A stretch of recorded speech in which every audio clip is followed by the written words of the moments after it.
আমার পনির পরোটা হয়ে গেছে বন্ধুরা। এই যে টক দই নিয়েছি, একটু বিট লবণ দিয়েছি, আর এই যে লেবুর আচার, আর এই যে পনির পরোটা হয়েছে। এই যে এখন আমি এটা একটু গোপালকে ভোগ দেব, দিয়ে তারপরে সবাই প্রসাদ গ্রহণ করবে।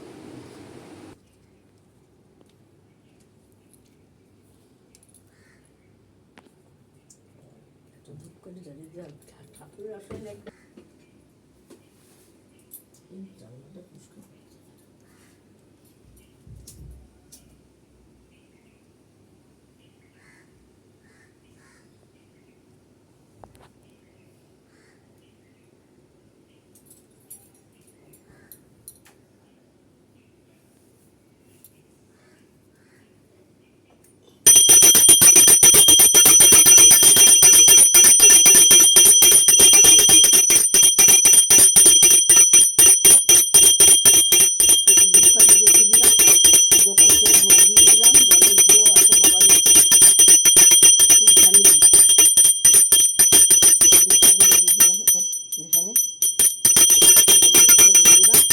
লাইক শেয়ার কমেন্ট করে দেবেন, কেমন লাগলো একটু বলবেন।